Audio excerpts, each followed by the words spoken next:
Oh, bakit, nak? Ninang, buti naman po at sumagot ka na. Kanina pa kita tinatawagan eh. Bakit? May problema ba sa school ang mga bata? O si nanay? Maayos po sila nang, pero kailangan niyo pong umuwi. Si Tita Beth, Bakit? Anong nangyari sa kanya? nagsusuka po eh. Pasuyo muna. Pakibilhan ng gamot sa sakit ng tiyan. Humingi kang pera kay nanay. Ikaw na munang bahala dyan at OT kami ngayon. Pero nang, hindi po simpleng pagsusuka lang. Mga insekto po yung isinusuka ni Tita Beth. Ano? Opo, kaya umuwi po muna kayo. Si Lola nagpapanik na rin eh. Hindi po namin alam kung anong gagawin. Diyos ko. Oo, sige. Susubukan kong magpaalam sa boss ko. Samahan mo muna si nanay dyan at baka makasama sa kanya ang sobrang pag-aalala. Opo, Ninang. Hihintayin po namin kayo. Sige, at ako'y magpapaalam na kay boss. Salamat, Vina, ha? Naku, wala po yun. Ingat kayo sa biyahe. Sa totoo lamang hindi na talaga gaanong ikinagulat ni Cielo nangyayari kay Beth. Bago pa umuwi sa bahay nila sa Batangas ang babae, ay nasabi na nito sa kanilang matinding problemang pinagdadaanan ni Beth sa Bicol, sa piling ng asawa nito at biyanana. Pero labi siya nag-aalala at nagdarasal ng taimtima na sana'y payagan siyang umuwi ng boss nila. Samantala, sa bahay ni Cielo ay nagkaagulo ang lahat. Hindi na napigilan ni Vina at ang boyfriend niyang si Miko ang pagdagsa ng mga kapitbahay nila sa labas. Narinig kasi ng mga ito ang mga sigaw nila ni Lola Delia, lalo na ang pag-hysterical ni Beth.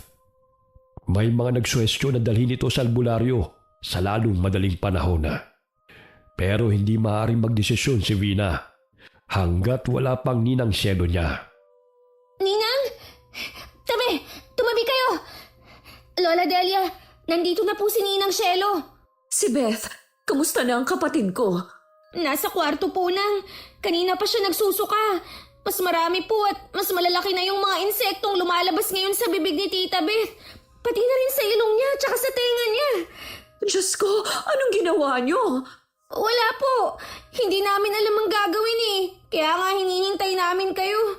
May isang kapitbahay po kanina ang nagsabing dalhin na raw po natin sa albularyo si Tita Beth. Nay! Anak, walang mawawala kung susubukan natin. Siguradong hindi rin tatanggapin sa ospital ang kapatid mo sa ganyang kalagayan niya. Sige ho. Tara na, pero teka, sino ang bubuhat sa kanya? Ninang, ako na po. Lagyan din natin ng balabal si Tita Beth para hindi po siya lalong pagpiestahan ng mga kapitbahay. Tsaka nagsabi na rin po ako sa boss ko na kung pwede, pahiramin muna tayo ng sasakyan dahil emergency. Talaga, Miko? Naku, maraming salamat. Buti na lang at nandyan kayo ni Vina. Kaninang wala pa kayo. Nag-uusap po kami. Kaya habang naghihintay kami sa inyo, pinuntahan po ni Miko yung boss niya. Sakto po, tapos na rin siyang mag-deliver ng soft drinks. Naku, saka na ako magpapasalamat sa boss mo, Miko. Kailangan na nating madala si Beth sa albularyo. Eto na nga po, bubuhatin ko na siya. Sasama po ba kayo, Lola Delia? Abay, oo naman. Hindi ako papayag na magpaiwan dito sa bahay. Gusto ko malaman kung sino ang lapastangang gumawa nito sa anak ko. Nakaramdam naman ang mga tao sa labas at nagbigay daan kina Cielo. Hati ang opinyon ng mga ito. May mga nagdasal para kay Beth at meron din namang mga nangutya. Pero wala siyang oras para makipagtalo o patulan ng mga negatibong komento. Mabilis ang mga kilos ni Miko habang karga si Beth. Para bang hindi man lamang ito nabibigatan sa babae. Patakbong sinundan naman nila ang binata papunta sa nahiram nitong sasakyan ng amo. Ayan na naman siya, Ninang Cielo. Hawakan natin sa magkabilang kamay at baka makalmot po tayo ni na Lola Delia. Diyos ko, Beth. Sana naman ay makarating na tayo agad sa bahay ng albularyo. Basta pigilan niyo lang sa pagmawala si Beth habang nagro-rosaryo ako. Diyos ko, iligtas mo po ang anak ko. Halos 2 oras din silang bumiyahe bago narating ang tahanan ni Mang Roberto. Ang albularyong inirekomenda rin ng boss ni Miko. Napag-alaman nilang bihasa ito hindi lamang sa pagpapagaling ng mga naengkanto, nayanggaw at nakulama. Kaya rin ng matanda na kontrahin kahit ang pinakamatinding klase ng baranga. Pagbaba nila ng sasakyan ay sinalubong na sila ng isang matandang lalaki na may mahabang puting buhok at balbas. May hawak itong lampara.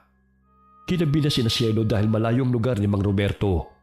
Tapos dulo pa yun ang nasabing baryo. Pero kahit kalat na ang dilim sa paligid, napansin pa rin nilang nasa labas ng kubo ng matanda. May mga palaspas, anting-anting at mga lumang bato na nakapalibot doon. Pasok kayo. Kanina ko ba kayo hinihintay? Ho? Paano nyo nalamang... Ganon siya kahusay na albularyo, Vina.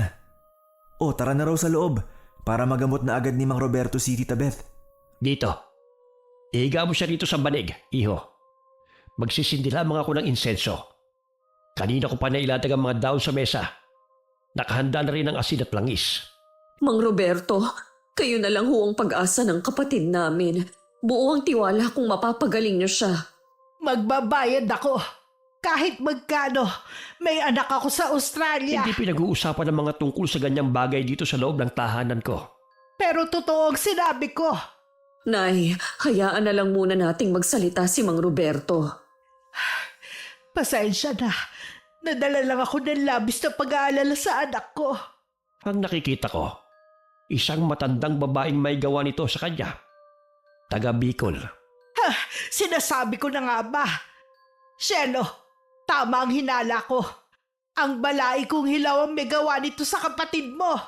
Hindi pa rin matanggap ni Poldo na ayaw na siyang makasama ni Beth. Hindi na kasi magbabago ang lalaking yun, Nay. Nalulung na sa bisyo. Baka dun pa mamatay si Beth sa pambubugbog niya kung hindi lang nakatakas sa impyernong bahay nila ang kapatid ko. Ang plano niya ay patayin ang anak niyo sa pamamagitan ng barang. Panginoon ko, talagang may sa demonyo pala ang pamilya nila. Pero huwag kayong mag-alala. Kaya kong ibalik ang barang sa kanya. Nang maihanda ng lahat ng kakailanganin sa ritual, pumikit si Mang Roberto at humugot ng malalim na paghinga. Pagkatapos, inilapat nito ang mga kamay sa katawan ni Beth at nag-umpisa ng umusal ng mga salitang tanging ito lamang ang may alam. Magkayakap sila Miko at Vina at ganoon din ang mag-inang Cielo at Lola Delia habang pinanonood ang albularyo sa ginagawa nito. Sa bawat salitang binibigkas ni Mang Roberto, kumikislot ang katawan ni Beth at nalulukot ang mukha sa matinding sakit na nararamdaman. Kinilabutan sina Cielo nang marinig ang iba't ibang boses kay Beth. May batang babae, matandang lalaki, at sa huli ay sigaw ng isang matandang babae. Sa tono nito ay para itong sinusunog. Huwag niyo akong pakailaman. Hindi niyo na siya maliligtas. Ninang! Nakakatakot po si Tita Beth! Kumalma ka, Vina. Hindi siya yan. Shh! Huwag kang matakot, nak. Magdasal ulit tayo. Sa ngalan ng liwanag, putulin ang tali nagbibigki sa sumpa at ibalik sa nagpadala nito. Diyos ko, tulungan mo po ang anak ko. Naway magtagumpay si Mang Roberto. Sa huling bigkas ng albularyo sa orasyon, biglang umubo si Beth at kasunod nun ay nagsuka ito. Mga insekto at napakaitim na likido ang nagsilabasan sa katawan ng babae. Napatakip ng bibig si Vina. Halos masuka sa amoy at sa kahindik-hindik na nasaksihan. Makalipas ang ilang sandali, kitang-kita nila kung paano namutla si Beth hanggang sa tuluyan na itong nawala ng malay tao. Maagap naman itong nasalo ni Miko na noon ay nasa tabi ng babae. Maingat na inihiga ng binata si Beth sa papaga bago bumalik sa matandang albularyo. Tapos na. Sa wakas. Pero ikinalulungkot kong sabihin sa mga oras na ito, wala nang buhay ang balay mo. Tama lang nakabayaran yun sa ginawa niyang kahiyupan sa anak ko. Nay! Ngunit hindi pa lubos na ligtas si Beth. Kailangan pa ng 3 gabing pagdarasal at pagpapainom sa kanya ng halamang gamot Paraan yon upang tuluyang malinis ang katawan niya mula sa epekto ng barang. Bantayin niyo rin siya palagi. Lapitin siya ng mga elemento dahil sa taglay niyang negatibong enerhiya na dulot ng lungkot, paninisi sa sarili, pangungulila sa anak at depresyon. Kahit anong pilit ni Lola Delia ay hindi tumanggap ng bayad si Mang Roberto. Basta sundin lamang daw nila ang lahat ng bili nito ay ayos na yun sa matanda. At nang gabing yun, nasaksihan nila ang kakaibang kapangyarihan na ginamit laban sa itim na mahika. Napatunayan din nilang malaking bagay ang pagkakaroon ng pananalig sa poong may kapal, lalo na sa oras ng kagipitan. Matapos pasalamatan ng matandang albularyo, ay umalis na sina Cielo. Hinayaan lang nila si Beth na matulog sa biyahe pauwi. Bago sila tuluyang maghiwa-hiwalay nung gabing yun, kinausap ni Cielo sina Vina at Miko. Vina, Miko, maraming salamat sa inyo. Ang laki ng tulong nyo sa paggaling ni Beth at pagkaligtas sa tiyak na kamatayan. Wala po yun, Nang. Pamilya na po tayo. Oo nga po pala. May sasabihin kami ni Miko. Ano yun? Tungkol ba sa pera? Anak ko, hindi po, Ninang Cielo. Ano? Kami na po. As in, mag-boyfriend na po kami ni Miko. Ha? Ang akala ko, best friends lang kayo at walang mali siya yung pagiging sweet nyo sa isa't isa. Opo, best friends lang naman talaga kami dati kaso po, nagkaibigan Hindi lang po talaga yun yung aaminin namin, Ninang. Naku, kaya ka naman pala'y nakikininang na sa akin, Miko. Ano pa yung sasabihin nyo? Ako na, Miko. Buntis po ako ng... Ano? Kailan pa? Ilang buwan na? Alam na ba to ni Mari? Hindi po. Kayo pa lang yung nakakaalam. Napakababata nyo pa. Bakit kayo nagmamadaling magkapamilya? Naku talaga tong mga batang to. Nandito na po Tsaka mahal na mahal ko naman po si Vina. Di ko po sila pababayaan ng magiging anak namin. Salamat naman kung ganon. Ano pa nga bang magagawa natin? Nandyan na yan. Blessing din naman ng baby. Pero Vina anak, magsabi na kayo sa mga magulang mo habang maaga pa ha? Kesa naman sa iba pa nila malaman. Lalo't hindi nyo na maitatago yan sa mga susunod na buwan. Opo, magtatapat na po kami sa kanila bukas. Pinaalam lang din namin sa inyo dahil parang pangalawang nanay na po kayo ni Vina, Ninang Cielo. Pangako po, pakamamahalin ko at aalagaan si Vina, pati na ang magiging anak namin. Gaya ng pangako ni Miko kay Cielo, kinabukasan nga ay ipinaalam na magnobyo ang tungkol sa pagdadalang tao ni Vina. Nag-iiyak ang ina ng dalaga at naglasing naman ang kanyang ama. Ngunit kalaunan ay natanggap na rin ng mga ito ang sitwasyon. Lalo na't nakita ng mga magulang ni Vina kung gaano kasipag ang binata. Responsable kahit bata pa at mahal na mahal talaga nito si Vina. Nagsama ang dalawa pero sa poder ng mga magulang ni Vina. Masaya mga unang taon ng kanilang pagsasama. Puno ng pangarap, lambingan at pagmamahalan. Lalo na nang isilang ni Vina ang panganay nilang anak. Mahal? Medyo matagal na rin yung huli nating... Alam mo na. Anong matagal ka dyan? Last week lang, Miko Oh, di ba? 1 linggo na agad ang nakalipas. Wag ka nga dyan. Baka masundan si Sheena. Mahirap na. Ang mahal ng mga bilihin ngayon. Gusto ko nga magtrabaho para makatulong sa'yo kahit paano Nako, di na kailangan. Kailan ba kita inobliga, ha? Kayang-kaya ko namang buhayin kayong mag-ina. Syempre, sayang din yun. Makakaipon na tayo at makakabukod. Para may sarili na tayong tirahan. Kahit ba umupa tayo sa isang maliit lang na apartment Hindi na nga kailangan. Ako ang padre de pamilya, Vina. Kaya responsibilidad ko kayo. Huwag na natin ulit pag-usapan ng tungkol dyan. Baka mauwi pa sa away. Ito naman, nagagalit agad. Sige na nga, payag na ako sa gusto mo. Yung inuungot mo kanina. Talaga? Oo nga. para mawala na yung tampo mo dyan.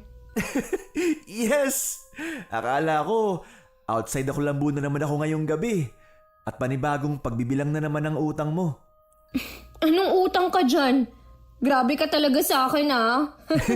Tara na mahal, umpisahan na natin. At baka magising pa si Sheena. Mabibitin tayo pareho. Sus! Kung di lang talaga kita mahal eh. Mas mahal kita, Vina. Mahal na mahal. Halika na. Nagkatotoo nga ang sinabi ni Vina. Nasundan ng anak nilang si Sheena.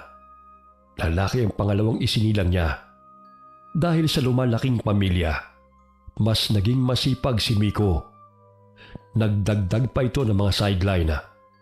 Halos gawing gabi ang araw para lamang sa pamilyang pinakamamahal. Hanggang sa sinubok ang kanilang pagsasama, nagkaroon ng sakit si Vina. TB. Dahil doon, kumiwalay muna sila ni Miko ng tirahan. Ang mga bata naman ay inalagaan muna ng nanay ni Vina. Kahit pagod sa pagtatrabaho, kinaya lahat ni Miko dahil kailangan ni Vina ng sapat na pahinga.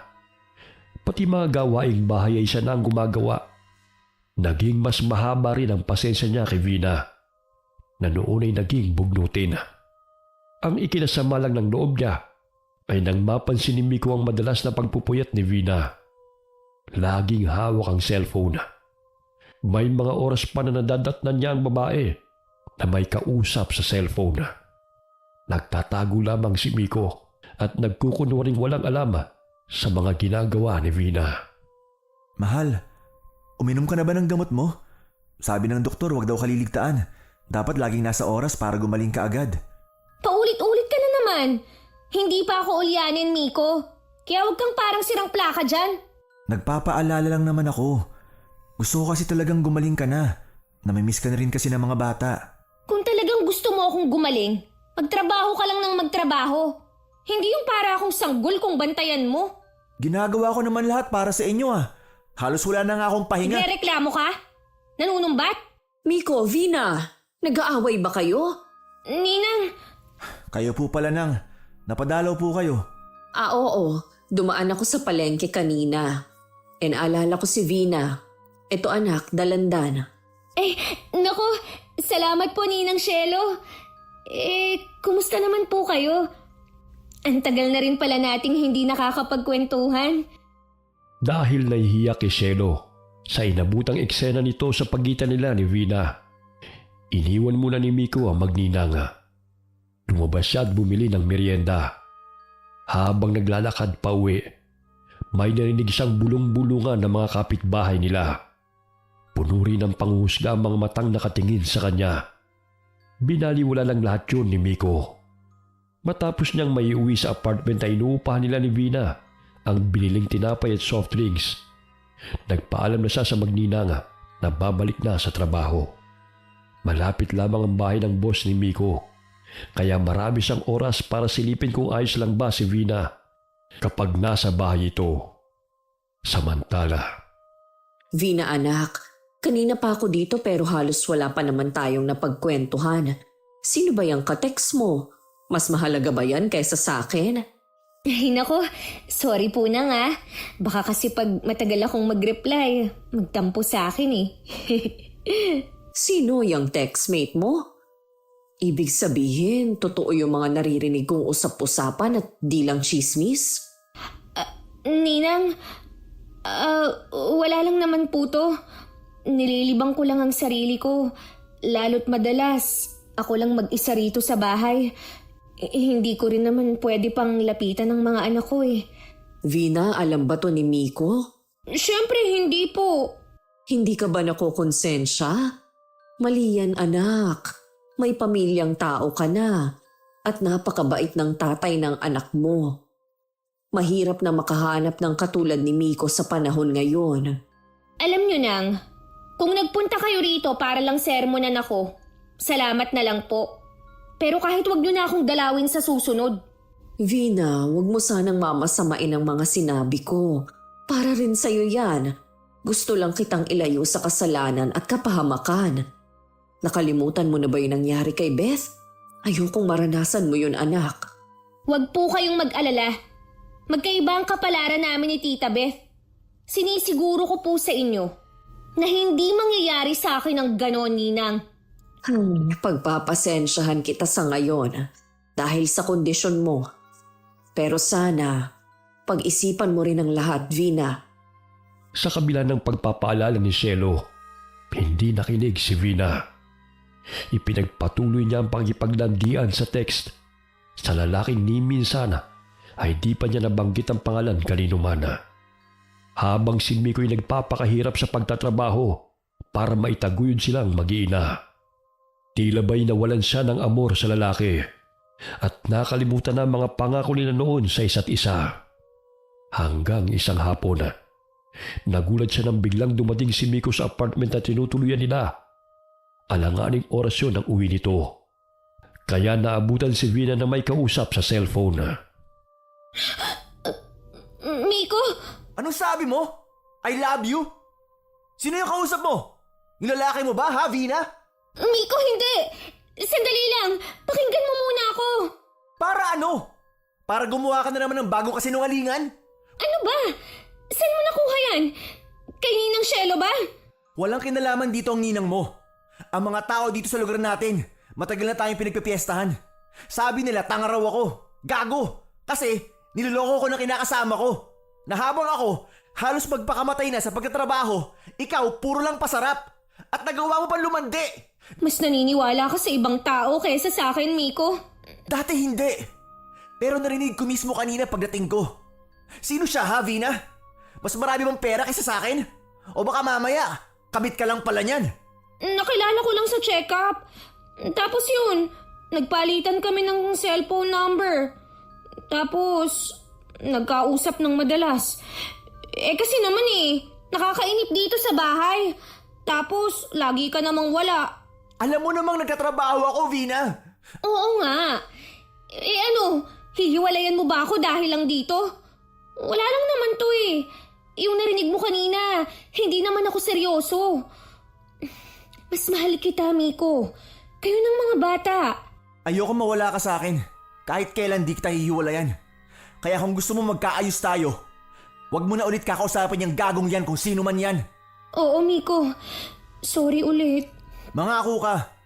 Ibablock mo ang cellphone number niyan at di mo na ulit ako lolokohin. Pangako, Miko. Hindi na mauulit yung ganito.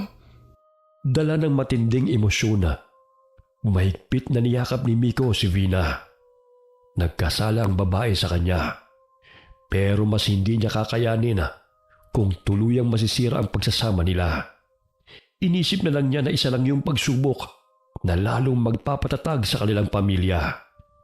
Muli siyang naniwala at nagtiwala sa pangako ni Vina.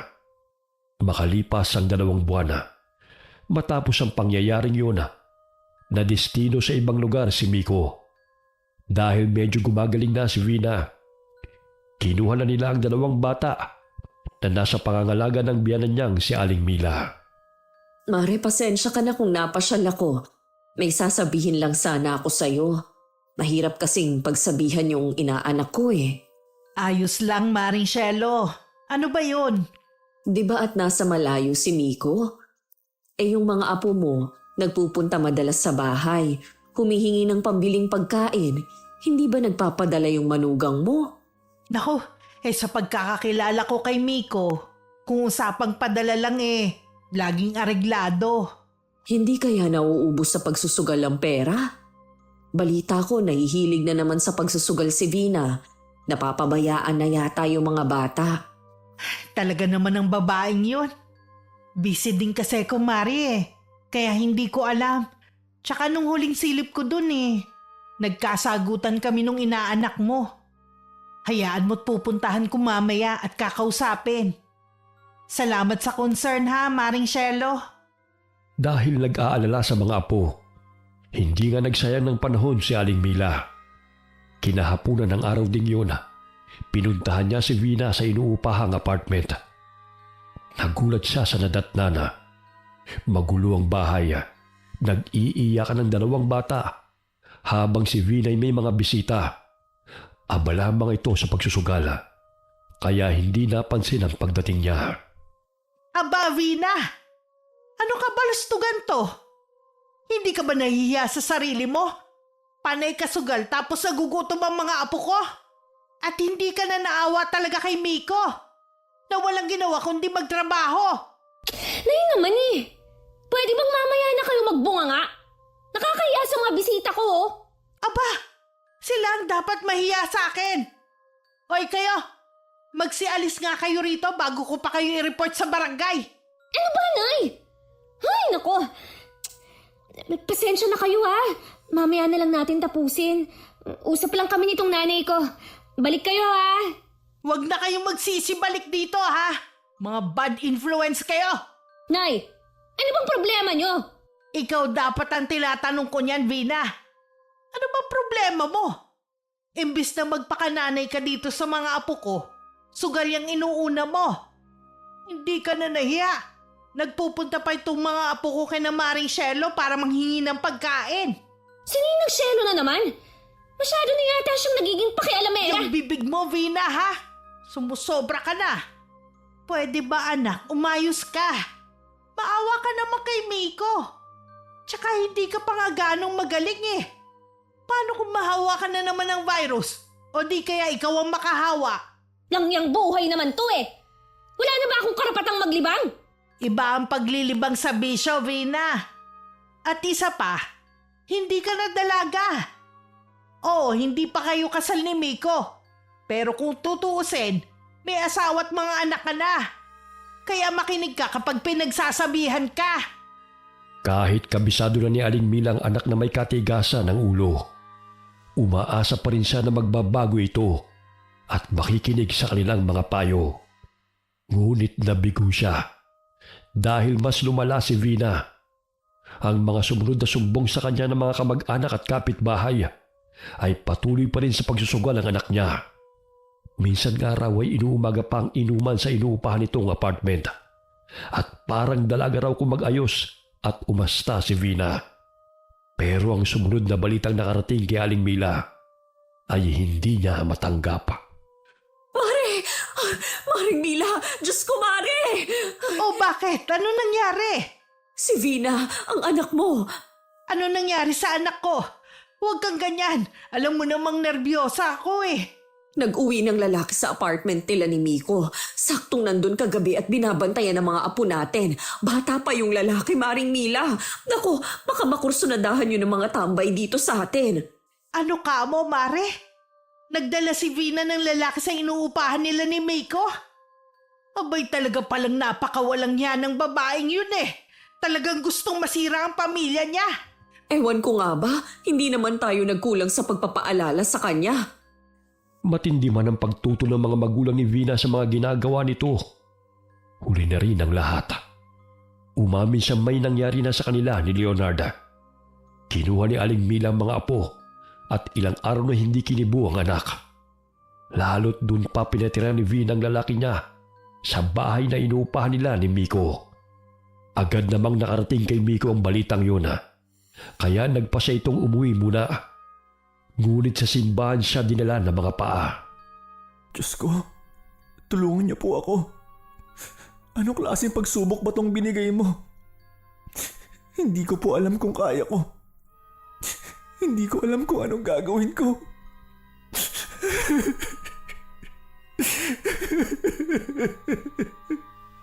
Pagkalabas ng simbahan, naglakad si Miko hanggang sa mapadpad sa isang parke. Umupo siya sa madilim na sulok. Kausap ang sarili. Walang pakialam sa mga dumaraang tao. Ang buong pagsasama nila ni Vina, ang una nilang yakap at halik. Ang sumpaan nilang sabay na haharapin ang lahat ng pagsubok na darating sa kanilang relasyon. Lahat yun ay nagsalimbayan sa kanyang alaala. Kinagabihan, dala ang alak na binili sa kanto. Lasing na umuwi si Miko. Hindi na niya kinayang bigat ng dibdib na nararamdaman ng mga oras na yun. Sa harap ng apartment na inuupahan nila, natumba siya dahil nawala ng balanse at halos sumubsob ang mukha niya sa lupa habang umiiyak at sumisigaw. Mahal kita, Vina. Pero bakit? Bakit nagawa mo to sa akin? Ano bang kasalanan ko? Ano bang pagkukulang ko?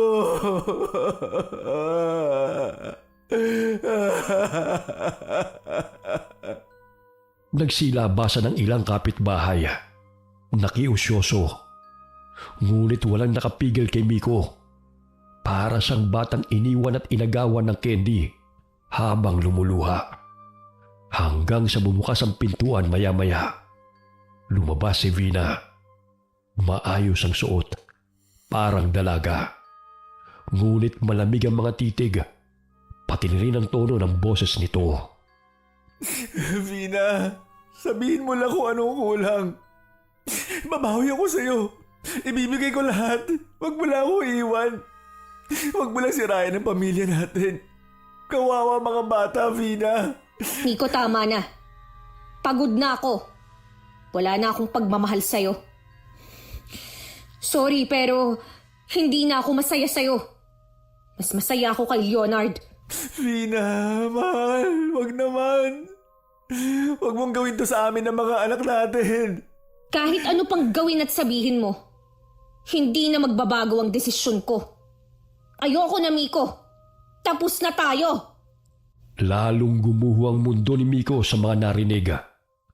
Ang mga salitang yun ni Vina ay tila mga punyal na bumaon sa kanyang puso.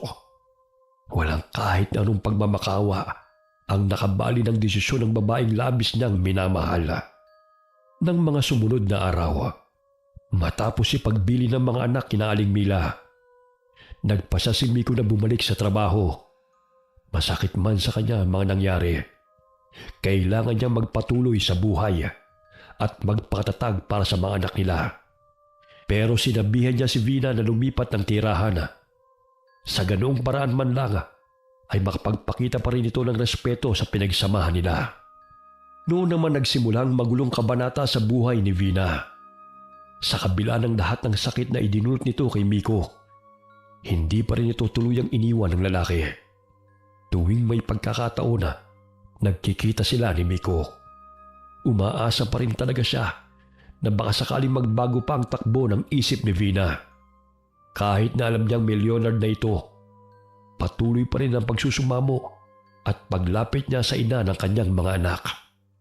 Marupok si Vina, lalo na tuwing binibigyan siya ni Miko ng pera at material na bagay. Bumabalik siya rito. Kahit alam niyang mali, may nangyayari pa rin sa kanilang dalawa. Pagkatapos, kapag mag-isa na lamang siya, halos mabaliw sa pagsisisi si Vina. Hindi na niya makilala ang sarili niya dahil sa kanyang mga ginagawa. At hindi rin nagtagal, lumabas ang tunay na ugali ni Leonard.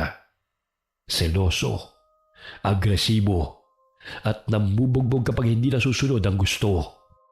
Kinailangang tiisin ni Vina ang pisikal at emosyonal na sakit hanggang sa hindi na niya kinaya. Doon siya nagpasya na tuluyan ang iwan si Leonard. Wala na pala kayo. Bakit di ka na lang bumalik sa akin, Vina? Matutuwa ang mga bata. Hindi pwede, Miko. Siguradong hahantingin tayo ni Leonard. Ayokong madamay kayo ng mga bata kung sakali. Gago pala talaga siya eh. Bakit? Akala ba niya di ko siya kayang labanan? Miko, isipin mo ang kapakanan ng mga bata.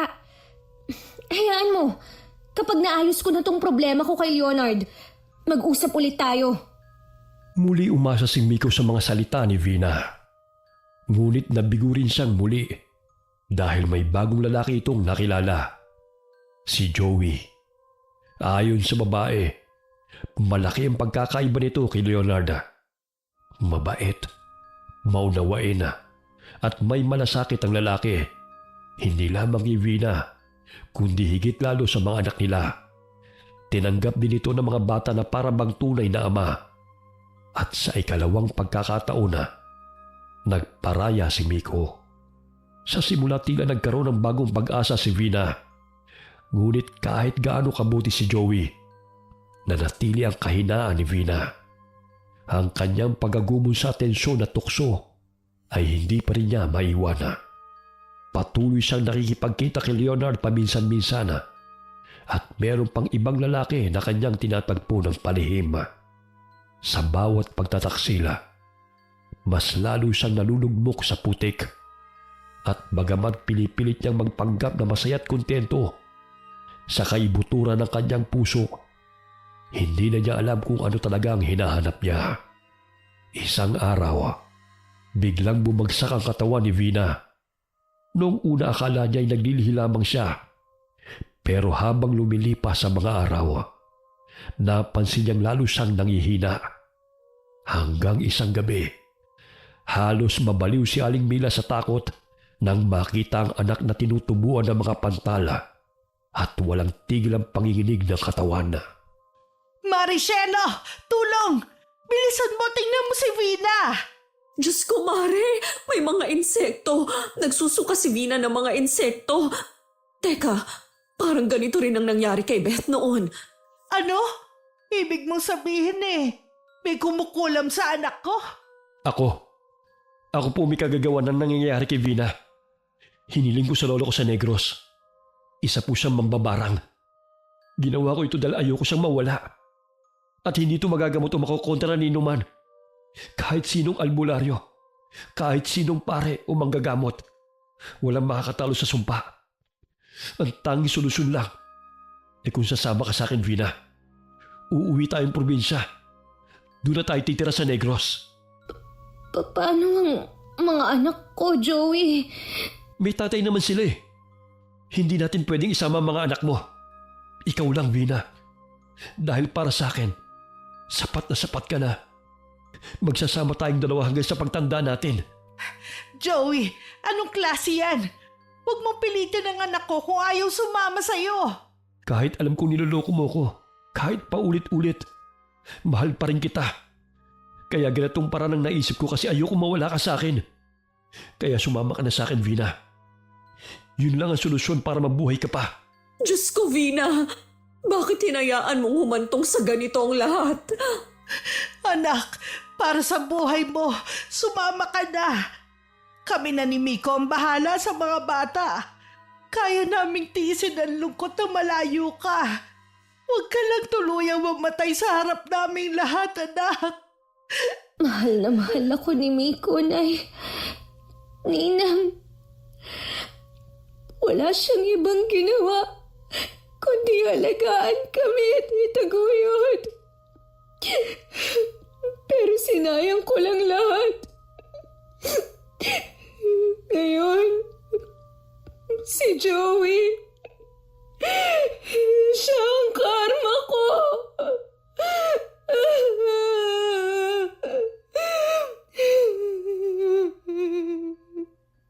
Wakas.